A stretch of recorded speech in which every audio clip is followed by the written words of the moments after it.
Attendees, thanks for joining. We'll just wait a minute or two just while the numbers go up a bit. Happy Friday, everyone, as well.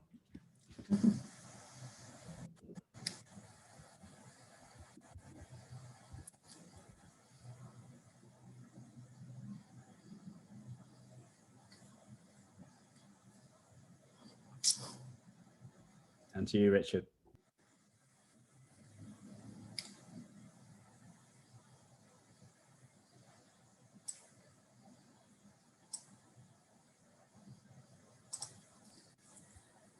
Hi, everybody. My name is Axel Aranzo, and I am one of the co-founders of Embrace. A warm welcome to everyone. Elliot Paris, your panel host today, and myself created this employee resource group in our journeys to fight racism wherever we find it. And today we are helping Elsevier, the company we both work for, lead the way in ensuring and promoting racial inequality and racial justice inside and outside of Elsevier. I'll hand over now to Embrace's other co-founder, Elliot Paris, and I want to thank you all for being here today already. Thanks, Axel.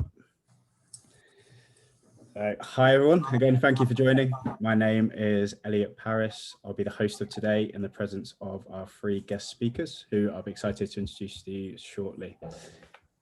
To be clear, we really need your engagement. We need your questions, suggestions, comments. They are all essential in this journey for us all to be anti-racists.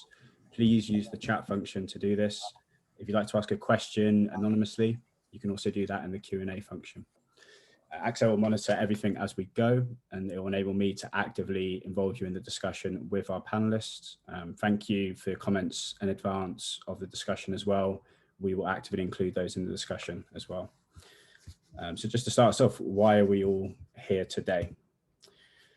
In June, following the murder of George Floyd, Elsevier's CEO, Kamzel Bayazit, made this statement: confronted with the stark reality of systemic racism and inequality in society, we need to re-examine Elsevier's role in research and health. Beyond this, we all need to re-examine our roles in our own personal spheres of influence and how we can actively make positive contributions to accelerate equity, inclusion, and diversity, both within our organizations and the communities we serve. And Elsevier stands in solidarity with Black communities because Black lives matter. It's not enough to identify as not being racist. Each panel discussion in this 3-part series is designed to enable you to have more impact as an anti-racist. Elsevier's ongoing initiatives will be shared. Please use them and adapt them as you please. The first discussion will mainly focus on the first goal of the 3-part series, which is to promote a culture of psychological safety, inclusion, diversity, and catalyze anti-racist initiatives. The other goals of the 3-part series, which we will focus on in the next 2 Fridays, but we will definitely touch on today, are to empower scholar activism and eliminate systemic racism in academia, research, and healthcare. The third is to support grassroots activism with our skills, influence, and resources for institutional changes. I'll openly discuss my personal experiences and opinions, as will our panelists, who I think it's about time we introduce. And Dr. Pamela Das is a senior executive editor for Elsevier's journal, The Lancet. Like myself, she studied at University College London and is still based here in this beautiful city.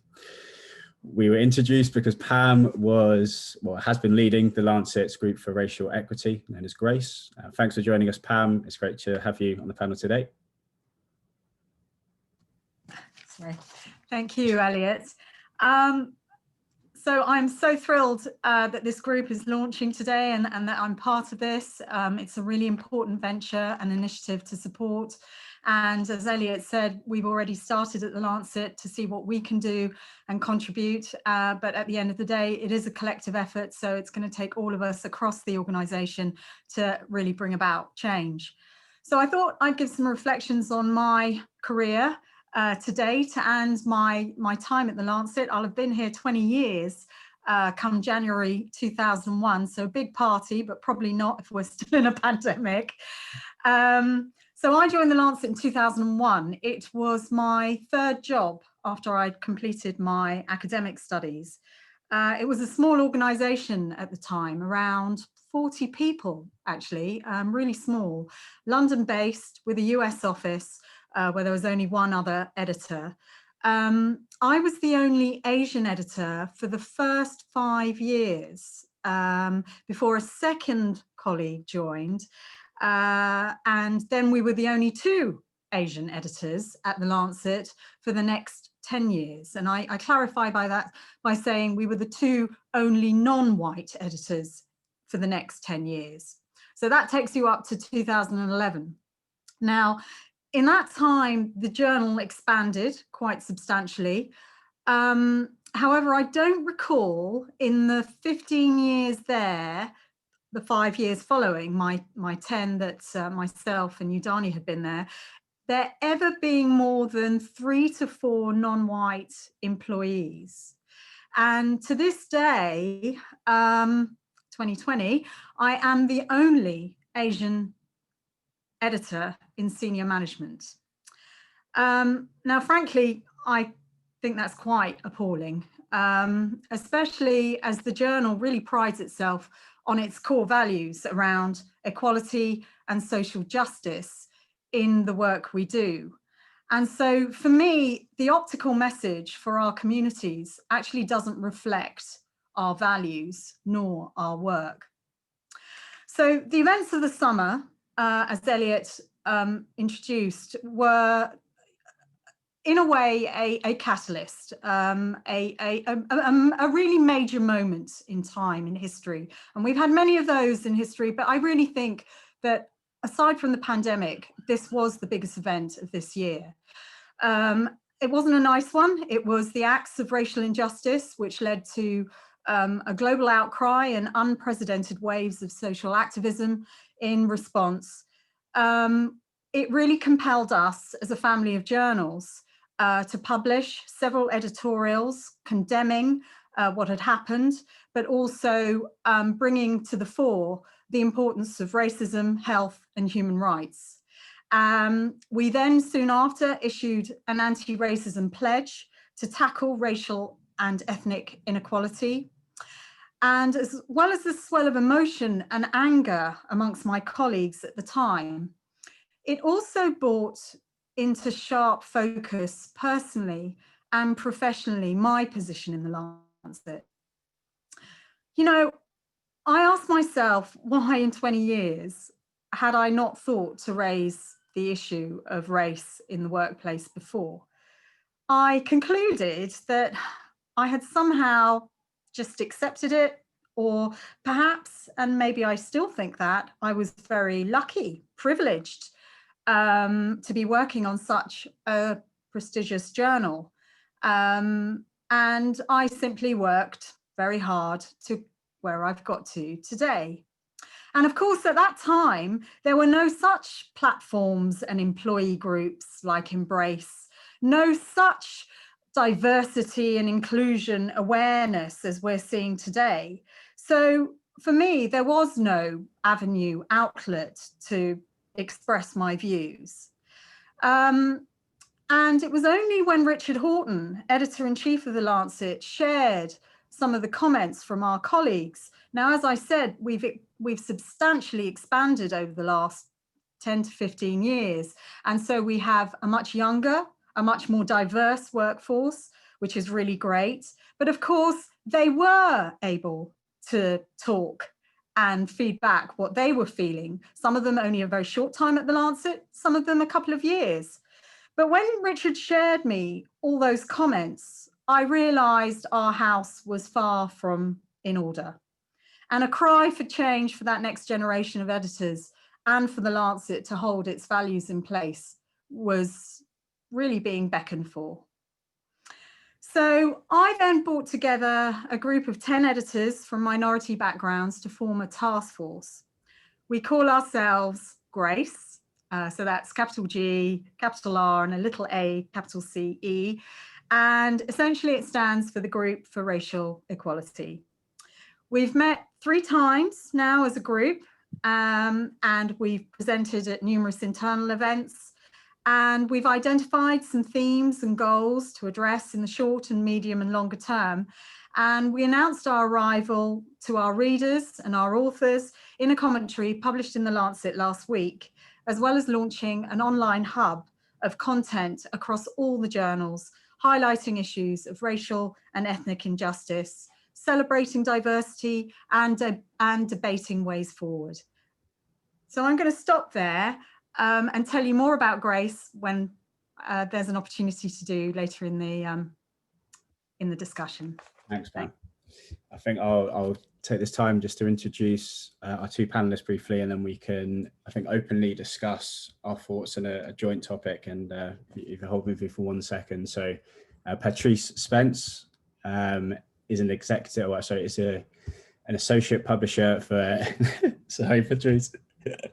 Patrice Spence is an associate publisher for Elsevier Science, Technology and Medical Journals. She just began her 2nd degree at Seattle's University of Law and is also a president of Elsevier's African Ancestry Network for the Philadelphia chapter, a group which Embrace also aligns with, and Patrice has given me a lot of advice over the past few months.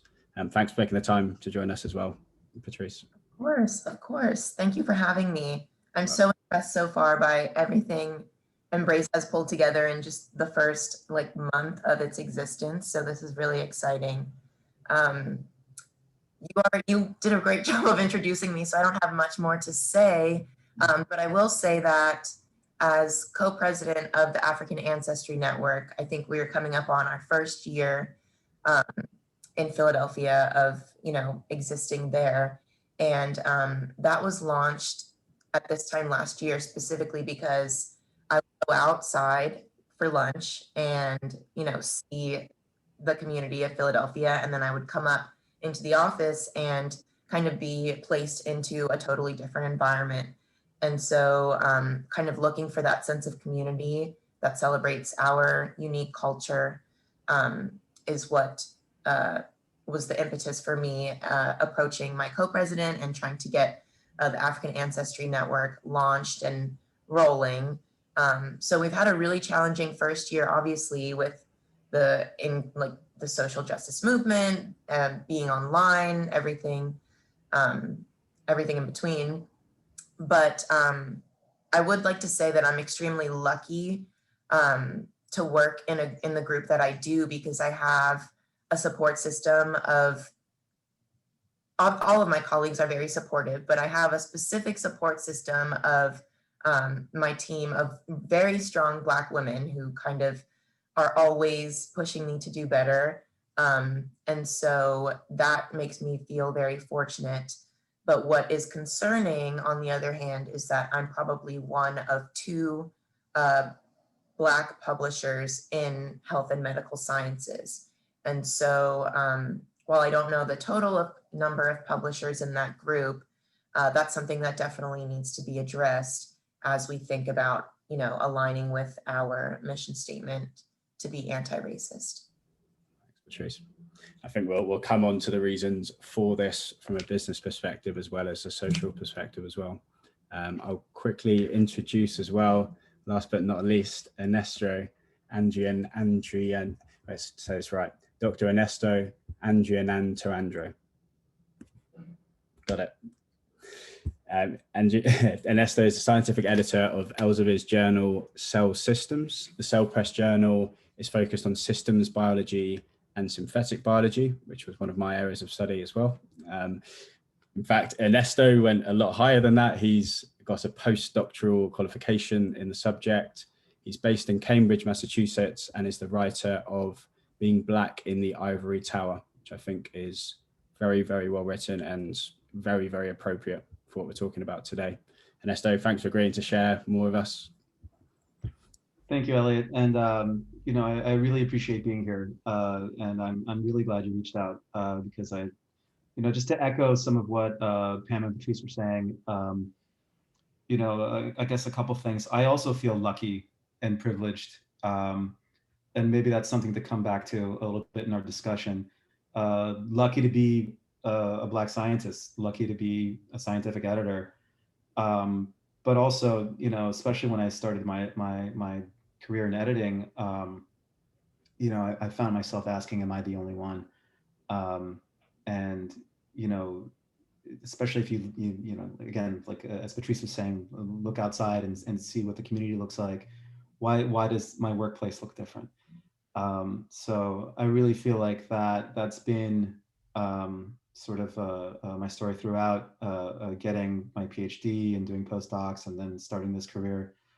And only really, I think at this point, do I feel like I've gotten the chance to explore a little more deeply why are things the way they are right now. And it's unfortunate that it took such a you know, horrible thing to happen to wake everyone up a little bit. But I'm going to try to do my best to pitch in to making sure that people don't fall back asleep in a sense. So I'm really glad that you know, you've started this, and you know, I really appreciate contributing and being part of it.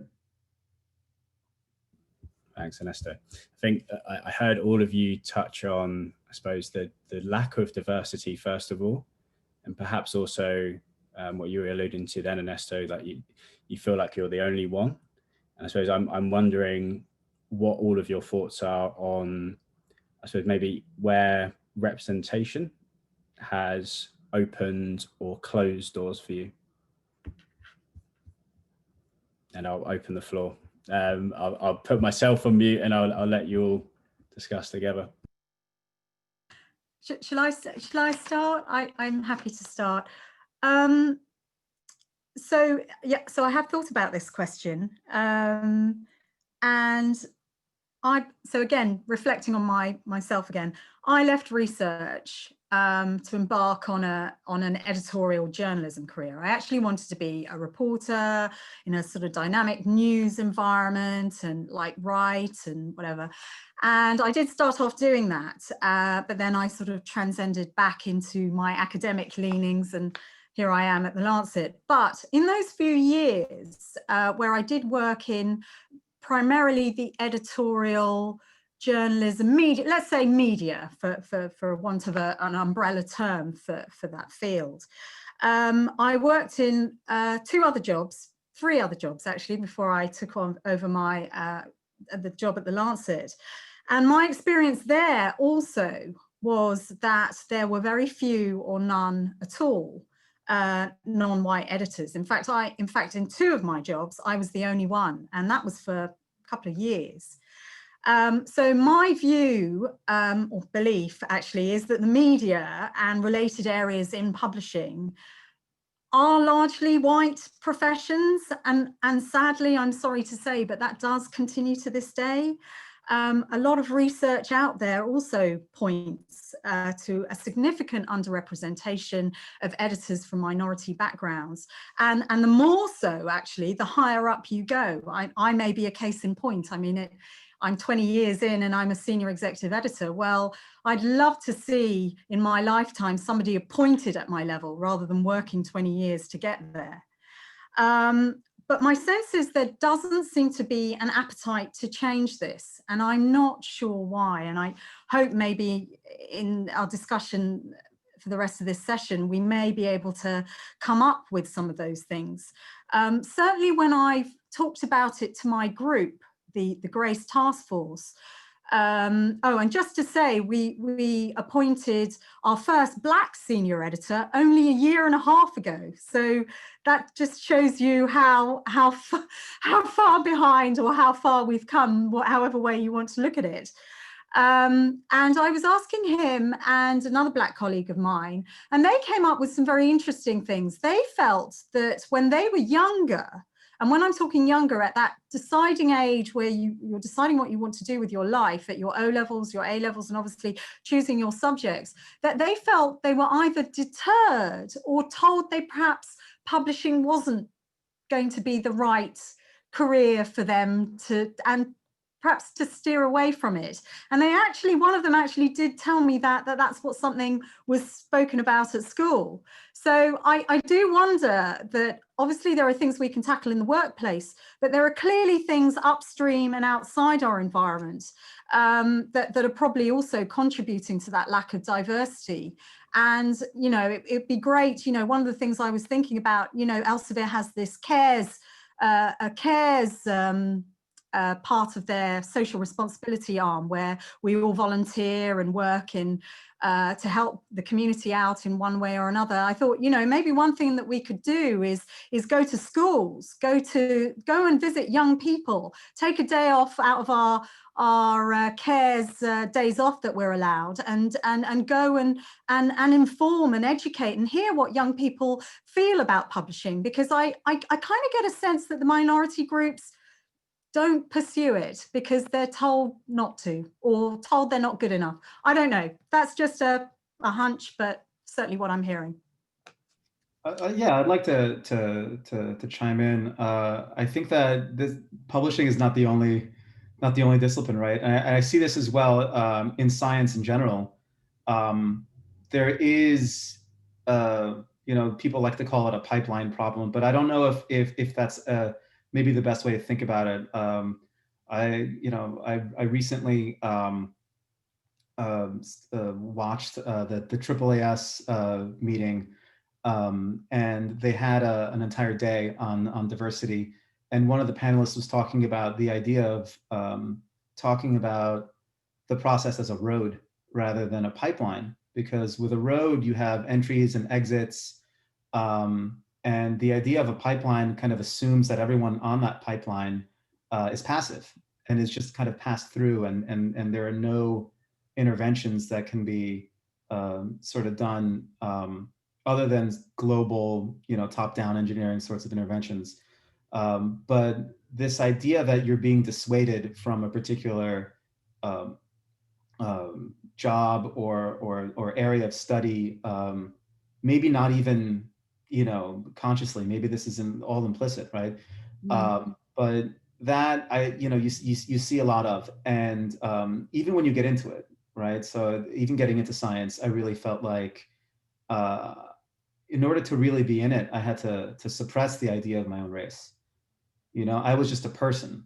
I was a person, and it reflected, I guess, the culture of the times, the 90s, the early 2000s, where nobody thought we were post-racial, but there was this idea that we should be race blind, and that we should, you know, consider merit. And, you know, perhaps that's what attracted me to science in general too, is the idea of merit-based evaluations and really thinking about things objectively.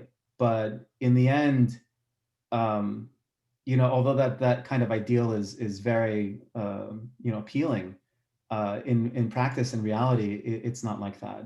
And the scientific enterprise itself is not as pure as it you know, as the ideal of the scientific enterprise. So it's another of the panelists at that AAAS meeting was talking about separating the idea of scientific method from the actual scientific enterprise. The method is laudable and pure, and, you know, is a wonderful way to approach the world. But the enterprise itself is like any other enterprise, especially in the Western world, where, you know, it benefits who is in power. And that's something that I didn't think about going through my PhD and thinking about my own development. I stuck close to the scientific ideals. I assumed I was being judged on my merit. I don't even remember, you know, being judged otherwise, but maybe I was wrong. You know, that's something that in retrospect you can look at to really see, well, why did these things happen? Why was I denied that position, or why was I discouraged from applying to this other position? It's not something that you always think about in the moment, and it's very easy to forget that there are other forces at play. And there were a few things both of you said there. I want to just, I suppose, clarify for the audience. One was the mention, Pam, of RE Cares hours. So the context here is Elsevier is part of a larger group called RELX Group. as part of RELX Group, we have 16 hours we can use for something to do in the community, whether that's work for a charity of interest, or in this case, working with, say, grassroots activist groups, or to the point where we made here, helping out in schools to actually help on this road, as Ernesto rightly put it, to actually changing diversity. I think, Patricia, you might have had something to add, because I know that you're a big part to play in actually enabling our Elsevier CEO to give us this time, which I think is very important. Yeah, I was just going to add, so we have the 14 hours of RE Cares hours, which we had for years prior to now. But after working together with leadership this year and the AAN leaders across the different businesses and locations, we now have an additional 16 hours full-time employees to devote to ERG specific initiatives. So, like Pam mentioned, maybe going to a college and talking about diversity in publishing, or, media-centric talks would be something that might fall into those 16 ERG hours. And an acronym for everyone, ERG is Employee Resource Group, similar to, say, the African Ancestry Network. We love acronyms here, as everyone does. So you have the African Ancestry Network, which Patrice represents. You have Embrace. You have groups like Grace as well. This will be an acronym we might end up using unconsciously. Obviously, unconscious bias relates into a lot of things. I was actually thinking then on the merit-based, I suppose, how we believe that people progress through organizations is on merit. But I was reading something the other day about how, in particular, Black women are not given as many opportunities to progress. So that doesn't actually apply. I think we could probably share that research in the chat later on. I thought it might be worthwhile just moving on to a slightly different topic, thinking about maybe like how could we affect this road, other than, so we've touched on schools and universities. Maybe actually we could flip it around now and look more at institutions and like our role in being anti-racist. So personally, I've found it hard, first of all, trying to balance work with anti-racism and do my job, as I know all of the panelists have told me as well, and Axel as well as styling as well. I'm wondering, how do you all balance your work as being anti-racist with the brand, so to speak?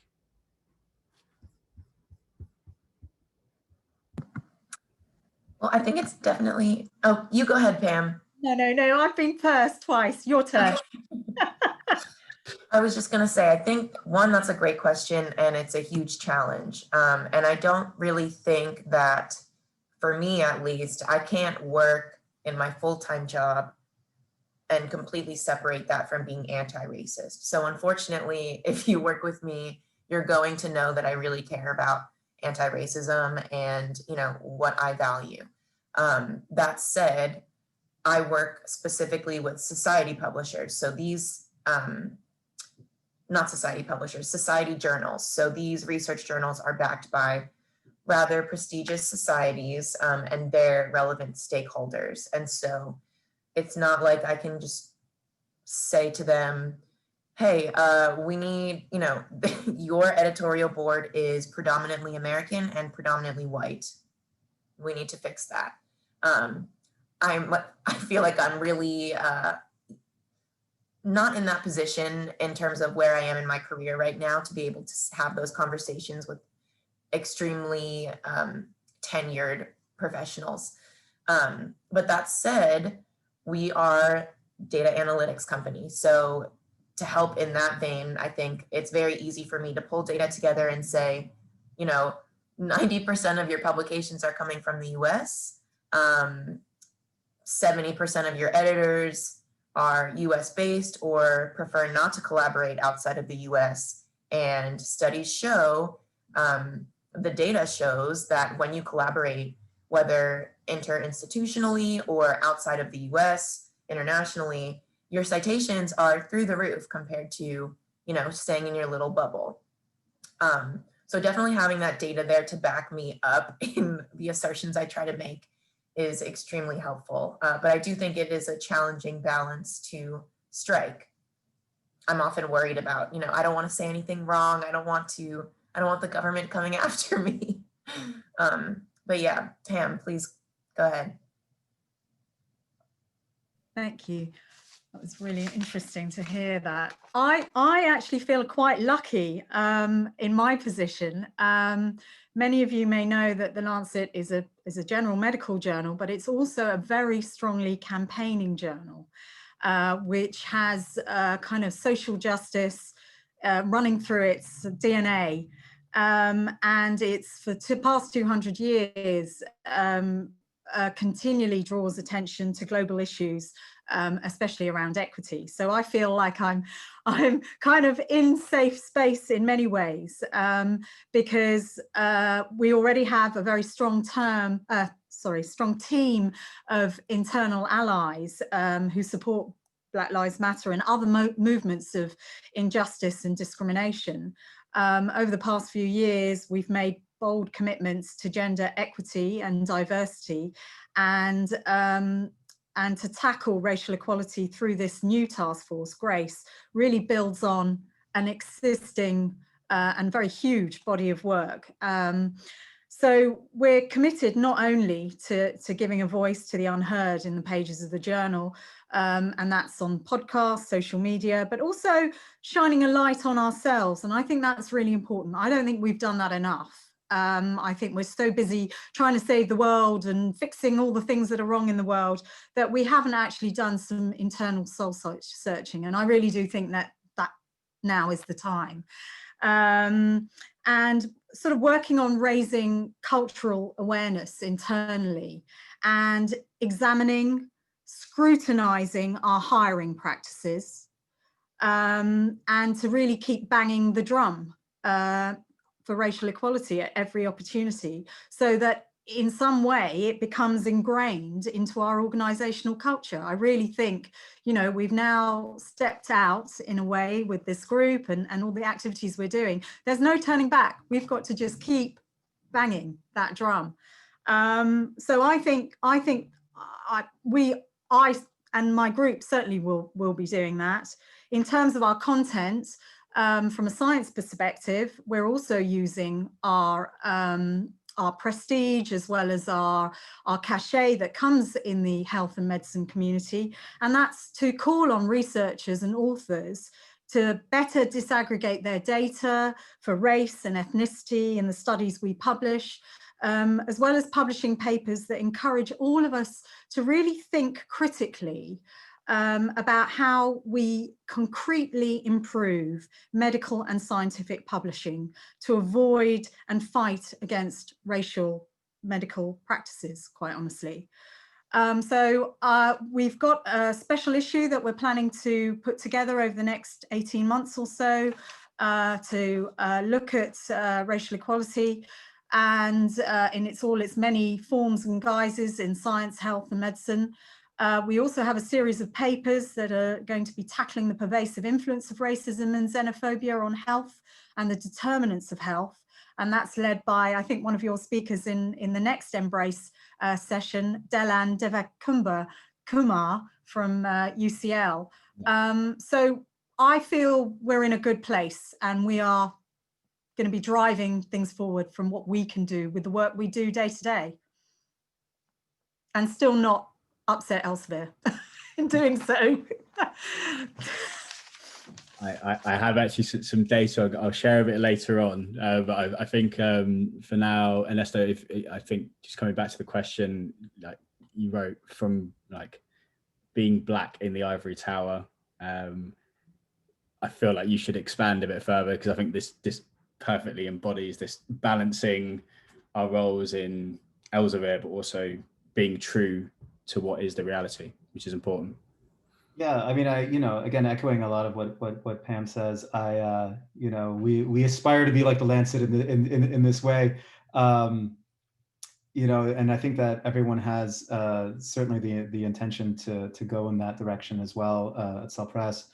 But for me, you know, it was you know, something that grew out of basically what had gone on anyway, starting with the Cell editorial, that science has a racism problem. And you know, when I read early drafts of that, I was like, well, of course, science has a racism problem. And what really kind of stuck with me, you know, because it's you know, it was again going in the right direction. But what stuck with me was that not a single member of the team was Black. And I really felt like, you know, we needed a Black perspective in some form. So, um, you know, my supervisor, editor-in-chief of Cell Systems, Quincy Justman, suggested, why not I write an editorial, because I have, you know, firsthand experience.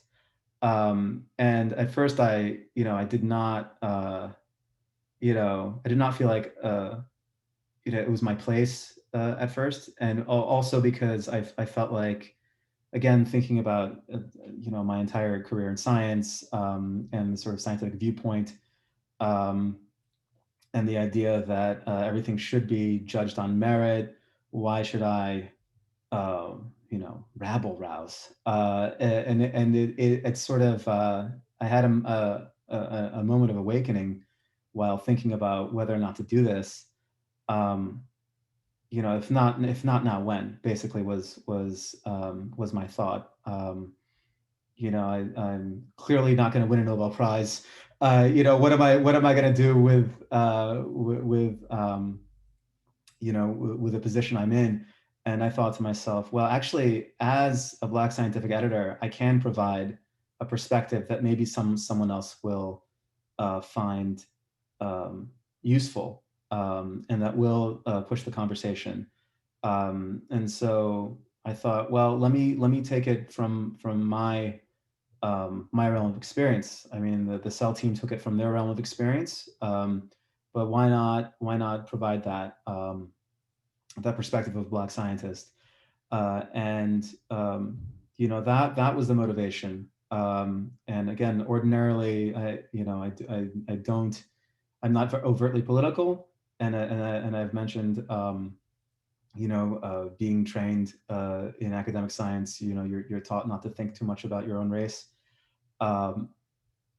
But at this point, it was necessary to say something. And in general, during the process of writing it, I had to come to terms with the reality of the scientific establishment. And as much as I valued science and the ideals, it's time to say something about it. It's time to surface sort of the unspoken rules of how you get by in the scientific industry. And it's not all based on merit. It is very much like any other endeavor. You're dealing with social networks, you're dealing with influence. It's not pure in that sense. And just like everything else, especially in the Western world and United States in particular, it's not a level playing field. That is something that did not really sink in to me until I thought about it in retrospect, because we play like as if it is a level playing field. And one of the things that I think came out of writing this editorial that I felt was, I don't want to say disheartening, but eye-opening, is that my scientific integrity was basically being used against me. That I had a commitment to be fair and to be, unbiased and consider things on their merit, but I wasn't being considered on my merit, and not in larger society. And that's just fundamentally unfair. How can you possibly go through life playing by the rules when in essence, if you think that's what, the game is being played, everyone else is cheating, in a sense. How are you ever really going to win? How are you going to succeed? And it never really sunk in, the idea of, like something on the lines of the deck being stacked against you. But that really is the case. And although I always try to be humble throughout my career trajectory, but to get where I've gotten, even though there are many who are far more talented than me, did take a lot. And that is something that I was also, in essence, encouraged to downplay. I was encouraged to compare myself to people who had advantages that I did not have. And it's not just sort of, personality traits or raw intelligence or anything like that. It's how others perceive you and how others will help you or make your path easier for you without you asking for it. And I'm in that sense kind of, I want to reflect a bit on the fact that I'm very grateful to the people that have enabled me to get where I am. But it's something that, I really feel like the scientific establishment really needs to look at, and look at hard. How are you placing your people? How are you growing the enterprise in a way that's actually in alignment with the ideals? Because right now, even if, you're not an underrepresented minority, even if you have all the privilege of, being in the majority, in science, it's still not pure. It's still not something where you really live up to the scientific ideals. But I mean, I don't know, that may be too high a bar, but I think in general, some equitability, is necessary. Something at the very least that, if you can't, sort of enforce the idea of a level playing field or everyone really being on equal terms, then be transparent. Be transparent about it. And I think that that's something that, at the journal, we believe in transparency, scientific transparency.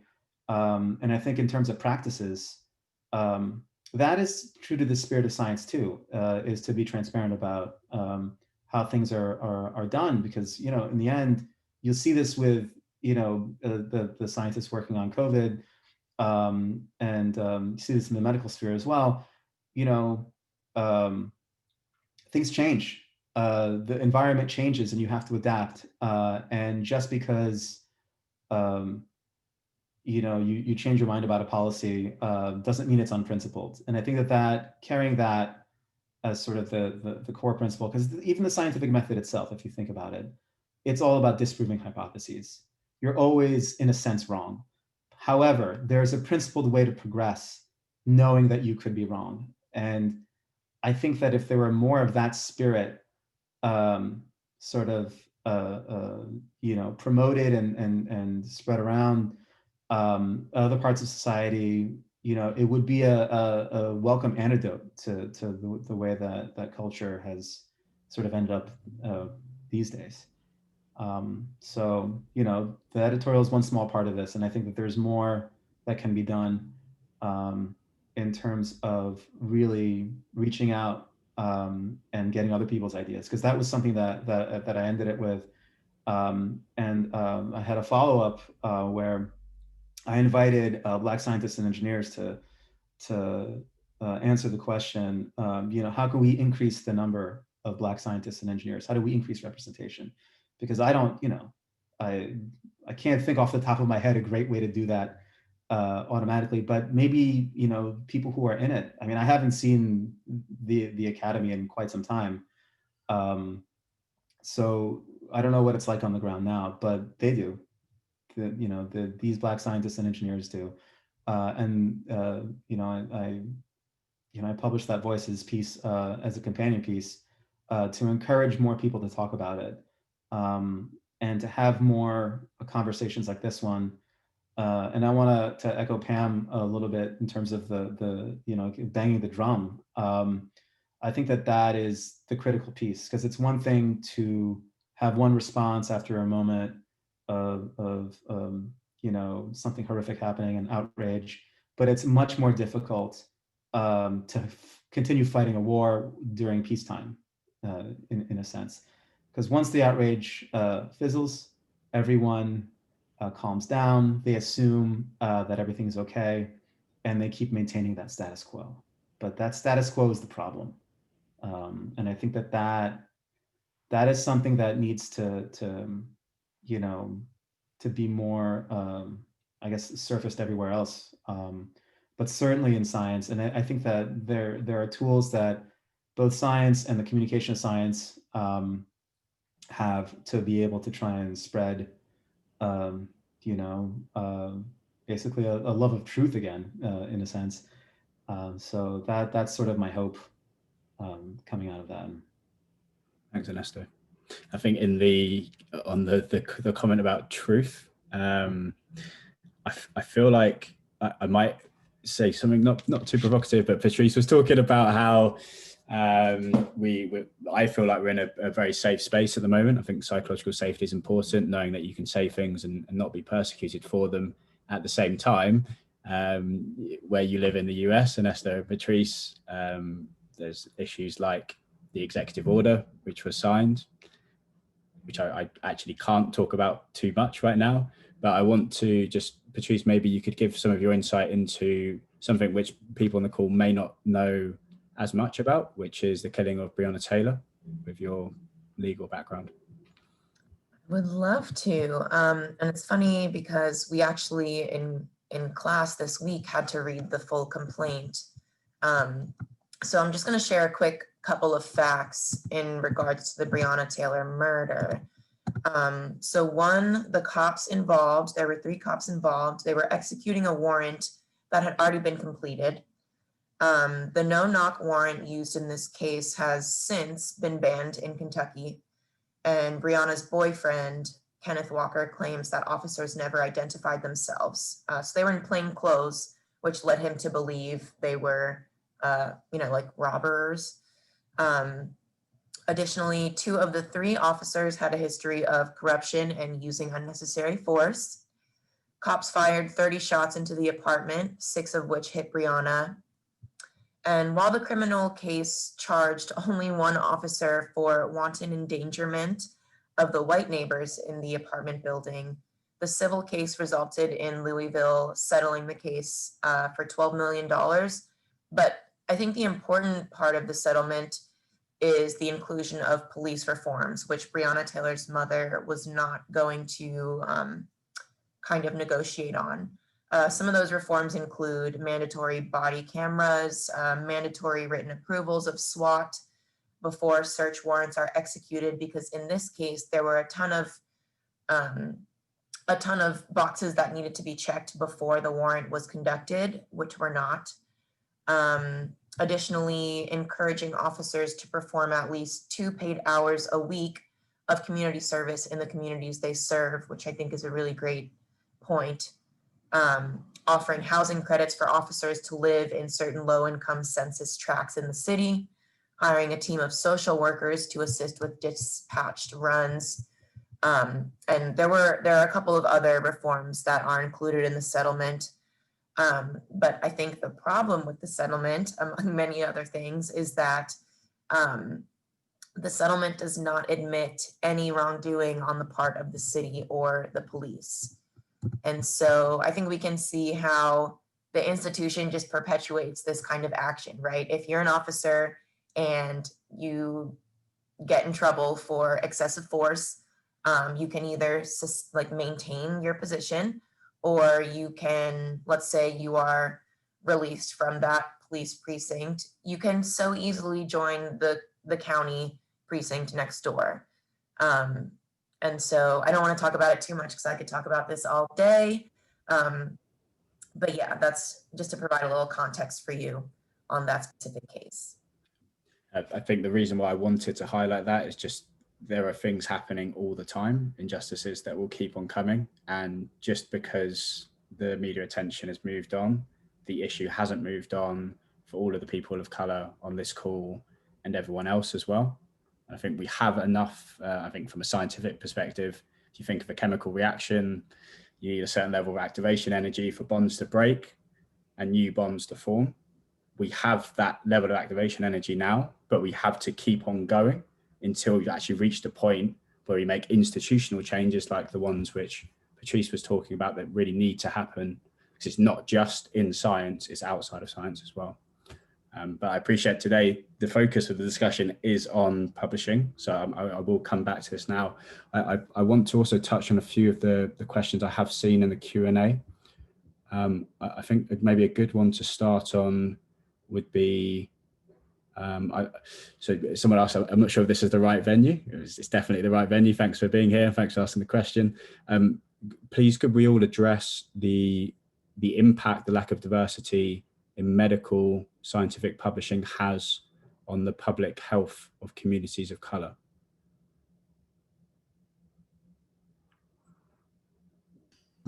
Could you say that one more time? I'm sorry. Yeah, of course, of course. Essentially, what impact does a lack of diversity in publishing have on the public health of communities of colour? Well, can I take, I'm going to try and take that one, because I think a perfect example, we're in it right now, is COVID, of course. As we know, that COVID actually affects populations from Black, Asian and ethnic communities more than it does so from others. And many of the deaths and the morbidity associated with the disease have been seen in these populations. One of the issues, so this isn't really directly a publishing point I want to make, but it's more about the researchers out there doing this work. So I think one of the reasons why we don't see much research in those populations is actually, there's a number of reasons. The studies just don't get, they're just not high enough priority. They don't get funded. A lot of people from Black and Asian and ethnic minorities don't actually contribute to research. They don't either want to, or they actually have a fear, because historically, if you look at science and medicine, it's been quite unkind to us in the past, with really serious cases of where our populations have been targeted either with treatments that don't work, or called into studies that have had practices that are not ethical. So there is also a transient fear, I think. But I think from the researcher perspective, one of the things that I found out recently is that it's because we don't have a diverse workforce in the communities that we're trying to serve, that actually research in those contexts and realities of those communities is just not happening. So one of the things that, you know, that is happening outside publishing is that funders are being really pushed to really put their money where their mouth is. And if they want to really address the problems of inequalities, which as I've exemplified with COVID, that they need to have a more diverse workforce, so you can really begin thinking about that sort of research within the context and realities. And we need to fund those opportunities that can enable researchers from diverse backgrounds to be part of that process and to be part of the influencing decisions. And essentially, I think we'll start seeing more research as a result, because I just think we're not seeing that research because it's just not being, it's not happening, because those people are not the ones that are being funded. So there is that factor that's going on outside that's stopping us from getting those studies. Because I can tell you, for one, you know, as soon as we do get hold of a very good study, we will publish it, and we will make you know, as much of it as we can, if it's giving us the science evidence that we need to eliminate the inequalities around health. So that's not really an answer to the question, but from a publishing, we do have to affect outside policies and funding and funding bodies that fund research and appoint workforce are definitely targets. I just wanted to say that. I would add on to that. I think one issue that I've seen a lot in my not so dense experience is this concept of helicopter publishing. So someone who is not associated with the community is conducting research on community without having that personal insight on what factors might actually be contributing to some of these consequences. And I think that kind of like clogs the research pipeline.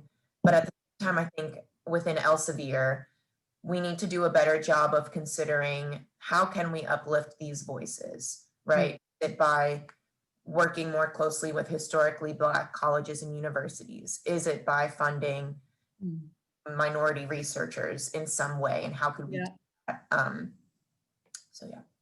Yeah, I agree. I think a lot of these research, as you say, are carried by people who don't have that insight into local culture and practices and really know those communities well. And, you know, we're learning from COVID, for example, in the UK, that Public Health England, who did a review, who were forced to do a review, which got published in June because of the death rates in those populations, they actually showed that it was the messaging, the actually engagement with those communities that was really lacking. And you know, and since then, there's been a lot more community participatory research, a lot more culture sensitive messaging around prevention and public health, and real proper engagement going out into those communities and being with them, you know, and learning, you know, what it is they're fearful of, and learning what it is that they just don't know. And that's always been done, as you say, from a very high level, but not going really deep into communities, which is what we need to do, and which is why the Public Health England review was very good in that way, because it brought together so many communities from across the diaspora together to get their views and really engage. It's all about listening, talking, listening and engaging. It's actually quite simple, really. And it's something that, you know, I think we're in a really good position to do. When you put it that way. I think we touched on Delan Devakuma earlier on. He's a doctor at University College London. He'll be releasing recommendations next year, actually specifically focused on how do we reduce the higher rate that Black women die in pregnancy related to white women. So that's something we'll touch on in the next panel discussion. But one of the things he was talking about is how there's a lot more to it than just doing the research and getting to that point of funding, like things like comms that they don't have resources for. And if you don't have the funding in advance, how do you get to that point? And I think that it's one of the things that I hope that we can use these RE Cares hours for at Elsevier, because we have so many people in comms at Elsevier. It seems silly that people can't use them for social good like this. But just a segue, and I've noticed there are a number of questions now, which we will, to be honest, we might struggle to get through all of them, but I promise we will answer them at some point. A lot of them talk about, I suppose, hiring practices and recruitment. I know we touched on this early on, but maybe we could quickly go into a bit more detail on this, and then we can go into some other of the initiatives which Elsevier are doing that people might want to mimic as well at other organizations. Not sure if anyone wants to pick up this question. If not, I can also comment on this. Well, I wouldn't mind telling you, and I'd love to hear from the audience actually, what other people are doing in other departments. Well, internally, we haven't yet, but it is on the Grace's agenda. We do want to do an audit of race and ethnicity among the Lancet workforce. We'd like to see Elsevier do the same, obviously, across the organisation. They currently we currently don't do that. I'm hoping that the results of the recent Publishers Association survey, which is an annual industry-wide diversity and inclusion workforce survey, is shared with us so we can obtain a sort of reflection of the diversity of the ecosystem in which Elsevier operates, and for that to be expanded to other parts of the company. It's easier to look at advisory boards and editorial advisory boards because they're smaller and more manageable, to look at underrepresentation. One thing that we're very keen to do is to look into seeing how our electronic submission system can be adapted to gather some ethnicity data from authors and reviewers so we can capture the true diversity of the journals. I know that's being looked at for STMJ as a whole, but it's a tricky issue because there's obviously privacy issues and GDPR compliance. So I think it's much more complex than collecting data just on gender, which is kind of a sort of a tick box really. I mean, I think obviously trying to look at some of our appointment practices and policies and working with Elsevier and recruitment, I mean, that's going to be a really major thing. I think in many ways, it feels like the ultimate goal is our long-term goal in our endeavours is to create a workforce that's reflective of the society we live in. And so we need people at that level of Elsevier to, you know, be willing and engaging with us to look at those policies and practices. And I hope that that's beginning to happen. I'm looking at the comments to see, but anyway, that's all I'd like to say about hiring and employment practices. I think I could quickly add to that. I know some of the work that Patrice has done as well. So some of the things that Elsevier are doing are like reverse mentorship schemes. So you have people in very senior positions pairing up with someone who is from a minority background. They are teaching their experiences and giving their perspectives, which something was Anesta was talking about, like the difference in perspectives is very important. Giving that to people in leadership positions. Say, for example, people that are hiring, when you give a job description, you might be using language that excludes people. So giving comments on things like this gets around this bias, but also elevates people through the system on this road, again, that Anesta was talking about earlier on. Just wanted to touch on that before we moved on. There were one or two topics I just wanted to touch on. I know we're about 20 minutes or so left, and we will get around to the questions. There are just one or two topics I just want to touch on before we move on. I think thinking about you were talking about gender and collecting data, Pam, I think it might be good for us to touch on ethnicity pay gap reporting, both from the US and the UK perspective. One, because it's easier in the US than it is in the UK. But maybe Anesta or Patrice, you could start with the US perspective and what you know about the subject, then we can flip to the wider perspective. Well, I will speak to what RELX and thereby Elsevier leaders as a whole have agreed to. And in signing, so, okay, let's take a couple steps back. Over the summer, AAN leadership and leadership across RELX basically approached each other at the same time to try and figure out what can we do right now to, you know, act appropriately in being anti-racist. And one of the things that came out of that collaboration was signing the Business in the Community Race at Work Charter, which mandates the execution of a pay audit. So while, okay, the pay audit based on ethnicity, and it will be broken down by, you know, gender, managerial levels, obviously separated out by the different business units. So I'm really looking forward to that. And that's being conducted by a RELX group of analysts in collaboration with a third-party vendor.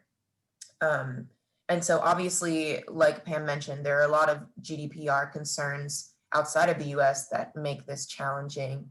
And I've also seen some suggestions around, well, is there a way we can automate this with an algorithm to kind of see, you know, what the diversity makeup of our editorial boards is, for example. And I am very cautious against that, because there are tons of instances for me, for example, with being racially profiled with police officers. Typically they'll just guess what your ethnicity is, and so they have a database filled with really horrible data. But trying to figure out, you know, is there a way, are there certain journals that are willing to pilot, you know, let's take a look at the makeup of your editorial board so we can understand how we can move the needle forward. I think is something that I would like to see happen within the next couple of months, because I'm sure that there are editors in chief that would be more than willing to take that upon themselves, and then see if that's something we can roll out or improve and optimize for additional editorial boards and journals. And go on, Ernesto. Yes, sir. I was going to say, I'd say it will definitely be a lot easier for sort of thinking about editorial boards than authors. And, you know, from a machine learning perspective, it's hard to actually train those algorithms to correctly identify, you know, by name what gender an author might be, let alone what ethnicity. So, and I won't even get into sort of facial recognition and how all of those algorithms don't recognize Black people at all. But it's, you know, it's hard. I think this is a hard problem, and I'd like to think about it in terms of short, long, and medium term solutions. I think in the long term, we would love to find a systematic way of really kind of taking into account all these things. I mean, and there are some things but there are some things that can be done in the short term. And I think that, you know, whatever can be done should be done. In terms of short-term initiatives, I'd like to point out at Cell Press, we've got a Rising Black Scientist Award that is a scholarship that that's $10,000 and $1,000 of scientific materials from cell signaling. The program is headed up by Jessica Miles, who's amazing. If you ever get a chance to talk to her, please do. In any case, the applications are live now. That's something that was, you know, fairly something on a short time scale that can happen. But a lot of these other things are on a much longer time scale. Like, we would love to appoint a diversity officer, and we've got you know, hopefully this will be an internal appointment. But I think in that, you know, on that level, it's important to appreciate that getting some of these seemingly smaller things done first can pave the way to something much larger being done in the future. Particularly if you know, you know, for example, like in the case of the scholarship, there is actual money that will benefit a person. And in the case of the diversity officer, you know, I think that I'd like to echo, you know, again, another one of the speakers that I heard at the AAAS conference is that the diversity officer needs to have authority and power. And then this is not just for Elsevier, but for all companies, if diversity is a priority for that company, then that, you know, that should be, you know, a C-level priority.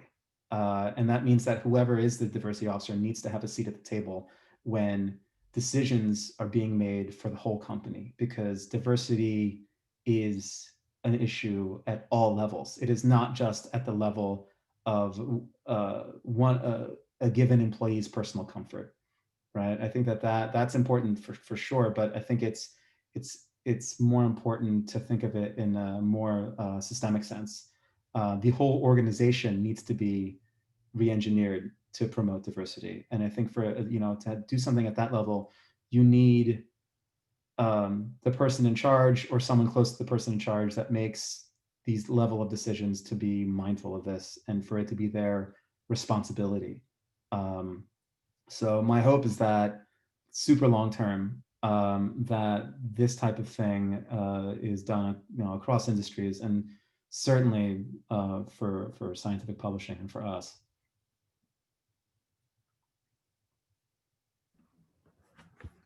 Thanks, Ernesto. And I see a fairly long question from Lauren here, which it's relating to work on the Access project.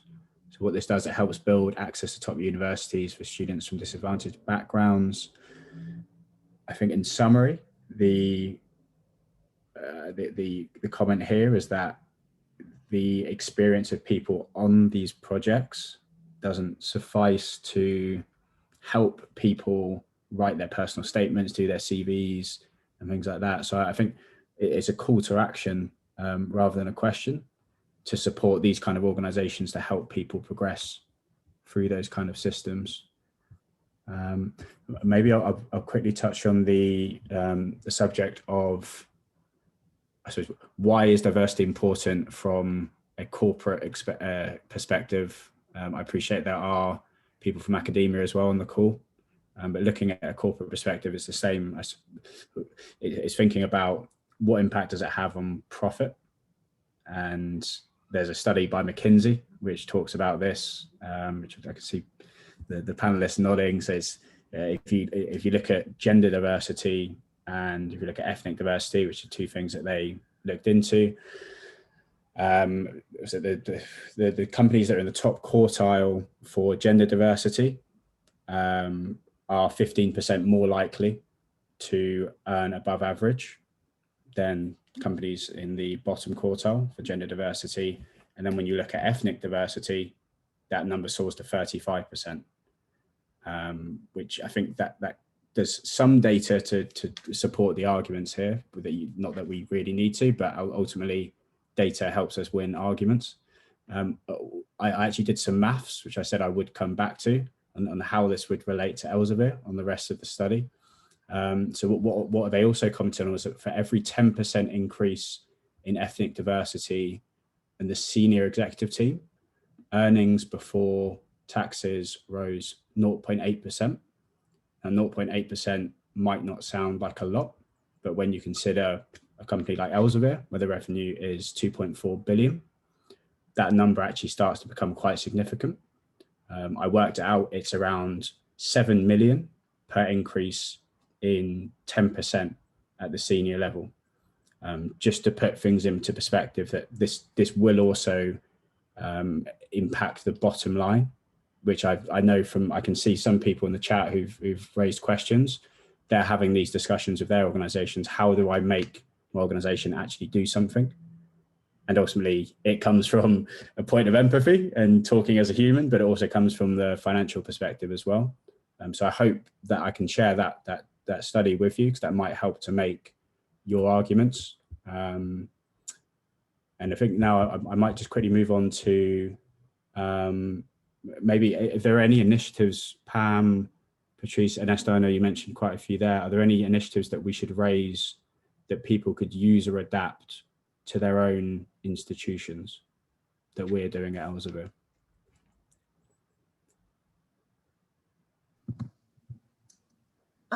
So one thing that has been happening on the tech side of Elsevier is the removal of racist terminology in technical terms. So using phrases like blacklist, whitelist.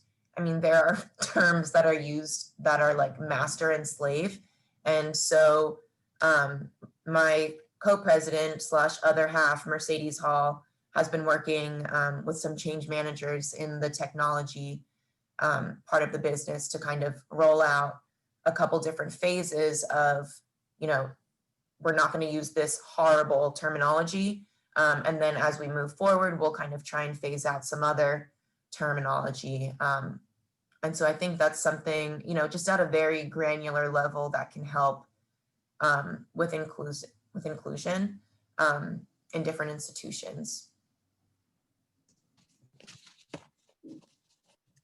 I'd say that, and I can't speak for other companies, and maybe they have similar things that we're doing, but I think one of the reasons why we decided to set up Grace, when we were looking at the responses and what people were saying in the summer was truth, and that's a word we've heard mentioned and be stated a couple of times in this session.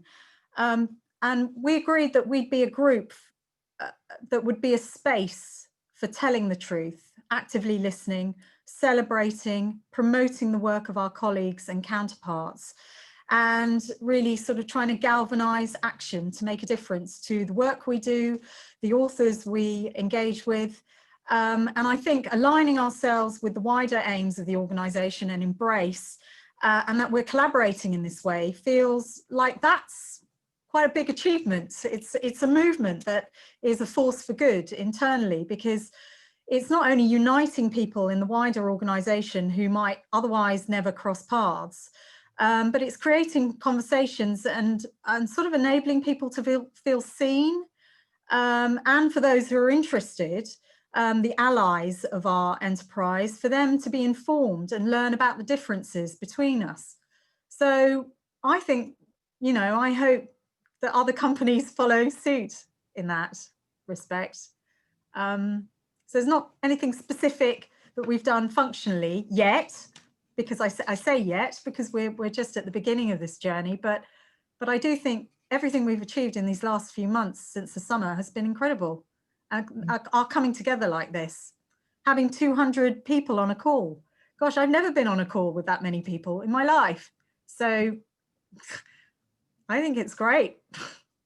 I'd also like to add from the HR perspective that some HR leaders have been actually reaching out and forming relationships with different historically Black colleges and universities across the country, because those are just treasure troves of diversity and extremely qualified individuals. And so if we can kind of better tailor where we are pulling our talent from, we shouldn't run into the issue of, you know, well, I only saw one Black person, you know, in this group of applicants. And so that's why everybody looks like me on my team. So I think that will obviously, it'll take some time to lay the foundation, but I think after we establish that relationship, that will pay off in the future. I'd like to echo that. I mean, I think that, you know, both for our own industry and I think for science in general, HBCUs are a treasure trove, and I would love to see more happen on that level. Not actually for the audience, but more for me. What does HBCUs mean? Historically Black colleges and universities. Yeah, I don't know. We don't have things like that here, do we? I have never heard of one or seen one in the UK. No, or in Europe. I don't know, Axel. They're extremely underfunded institutions, but they came about because like maybe 100 years ago. I don't know if my time is, I don't know. I'm not a historian, but Black people were not really allowed to participate in the education system. And so they kind of came up as a result of that. But they are everywhere in terms of like location wise near some of our, near our different offices. And so perfect opportunity to tap into that. I thought, because I now have 10 minutes left and I'd like to do an outro, I suppose, at the end. So maybe I'll cut off 5 minutes before. I just thought that I've seen several comments and questions. One was more about hiring practices. One was more about publishing, but both of them are talking about the intersection between color and religion, which personally, I don't think I'm the best person to comment on this, but I think the intersectionality between color, gender, everything is very important to consider. I just wonder if any of the panelists could comment on this. I suppose, how can we consider this this question? I don't think I actually asked a question there, so maybe let me backpedal slightly. I think the question here is, do you think that a certain religion may cause a high-ranked journal to refuse an article? That was one of the specific questions. Gosh, I don't know of anything like that in the Lancet, certainly, and religion and that kind of background wouldn't come into our decision process. It would be purely on the merit of the paper, not the author's background at all. So certainly not.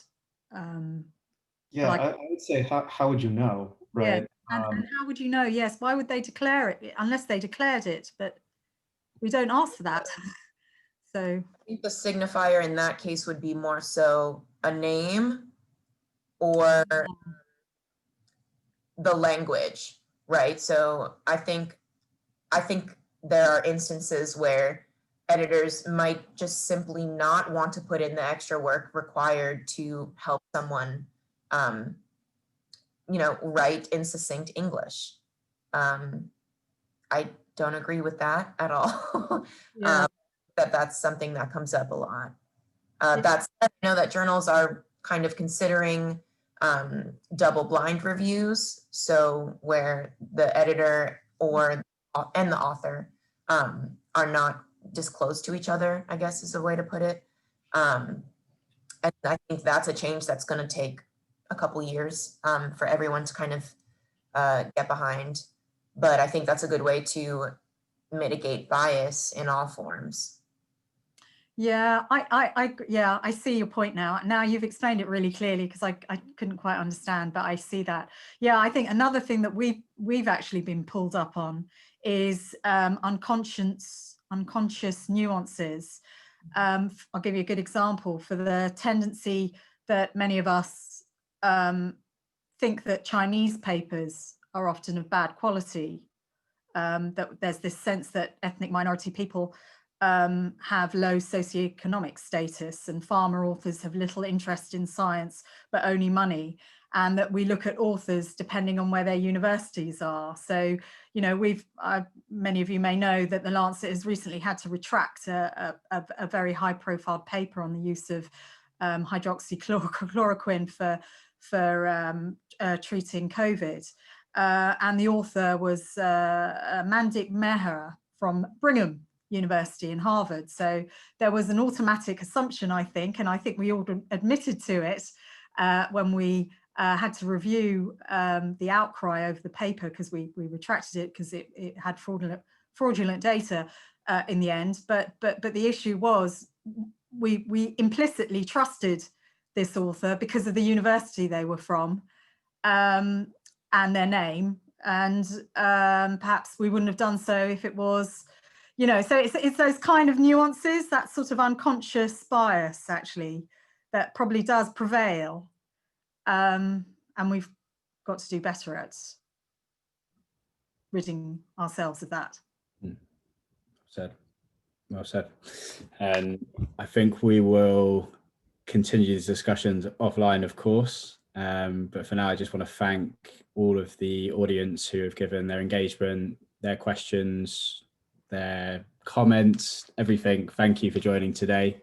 I will briefly share my screen.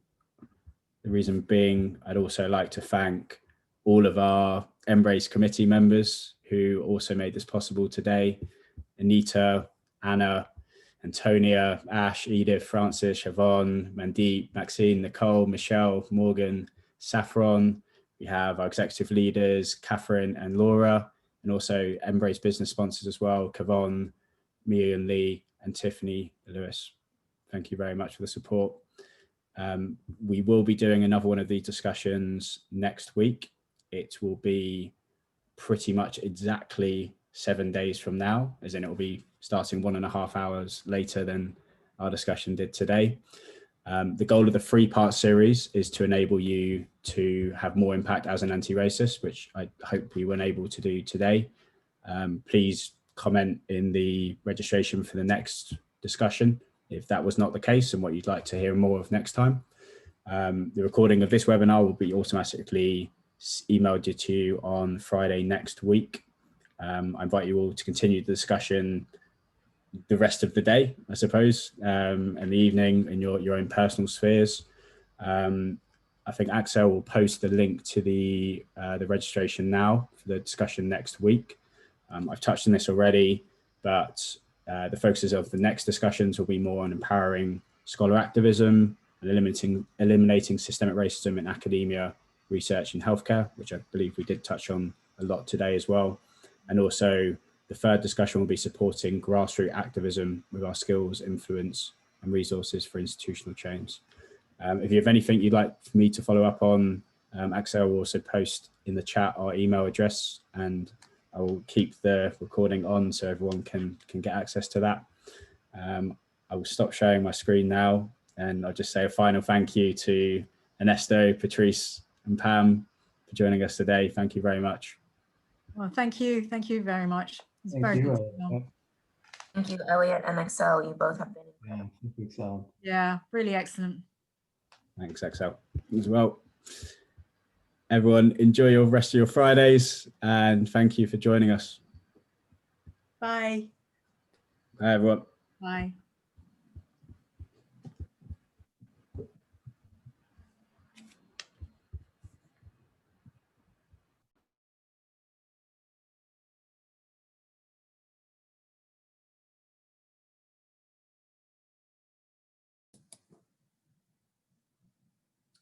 Hi, Elliot.